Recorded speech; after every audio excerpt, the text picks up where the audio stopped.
Hi, everybody. We're going to go on and start talking about logarithms. So I'm going to do a couple of videos. I'm going to try to break it up so it's not so long. So I told you when we were in school last, when we were solving exponential equations, we did a little bit with logs, but I told you we would learn more later. So this is our first lesson on logs and kind of an introduction to them. So what is a log? It is a power in which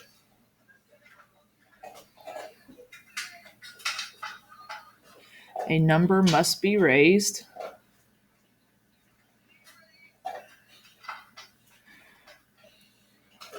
to get some other number.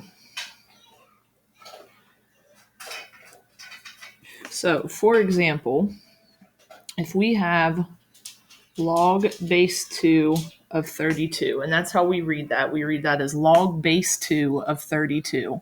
So the definition says it is a power in which a number must be raised. So this answer, this has to be what power would we raise 2 to get 32? So it's a number, or it's a power in which a number must be raised to get some other number. So we're trying to figure out what do we have to raise 2 to the power of to get 32. And a lot of these log problems can be found on your chart. So we can see 2 to what power gives us 32. So it's 2 to the power of 5. So the answer to this, log base 2 of 32, is equal to 5. And again, we read this as log base 2 of 32.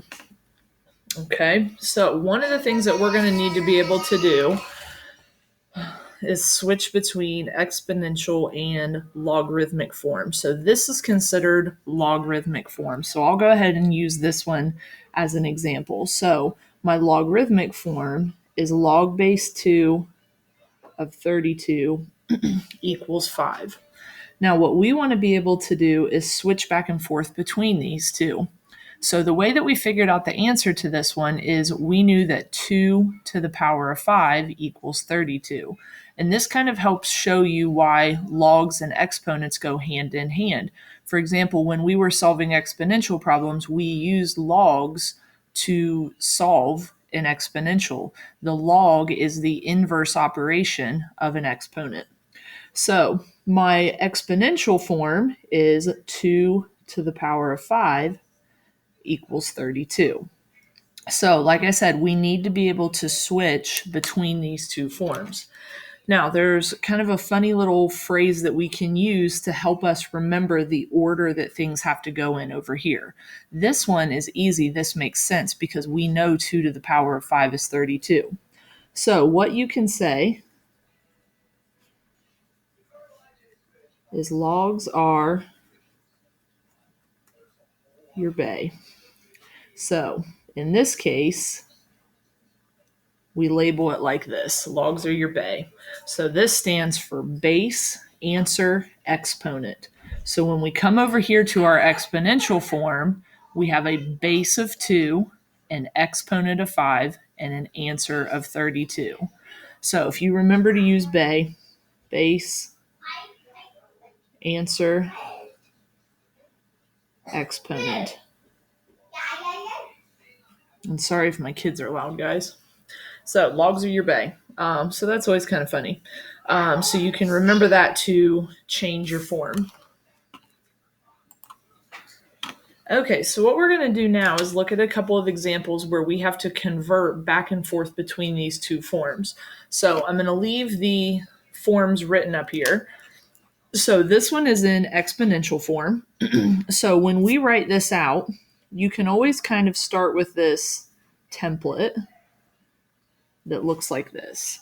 Okay, so it's log of some base, log of a base of a number equals another number. So now up here, this is where we would use bay. So when I look at my exponential form, what is the base? The base is 7. A is answer. The answer is 343, and the exponent was 3. So we rewrite this as log base 7 of 343 equals 3. And if you go back to thinking about that definition, a log is, what power do we have to raise this number to get this number? So the answer is 3. So now we're going backwards. We have our log base 10 of 100 equals 2. So again, if you want, you can label it using this base answer exponent, and that becomes really easy. So base of 10, exponent of 2, answer of 100. And that one should make sense because we know that 10 to the power of 2 is 100. So log of some base. So my base is 4. My answer is 256 equals my exponent, which is 4. So again, this is just base, answer, exponent. So now base, answer, exponent, 2 to the power of 5 equals 32, which is the exact example we had up above. So one of the reasons we want to be able to switch back and forth between these is because sometimes it's going to be helpful in solving. So I'm going to show you how you can use these changes in forms to solve. And then sometimes you just use a little bit of logic. So if you want to change forms, you're trying to figure out what log base 2 of 16 is equal to. So if you don't know what it's equal to, say that it's equal to x. So now logs are your base, answer, exponent. So you can rewrite this as 2 to the power of x equals 16. So what you're trying to think of is 2 to what power equals 16. So this is where you can come to your chart. 2 to what power equals 16. So it's 2 to the power of 4. So we know that x equals 4. Now, some of you will get the hang of this pretty easily. In using that definition, you'll be able to figure these out without rewriting it. But if it helps you to rewrite it, then by all means do that. So here's what I'm trying to think of. 8 to what power equals 8? Well, I know that's 1. Now, this one's a little bit weird because you notice right off the bat that there is no base. So one of the rules of logs, if there is no base,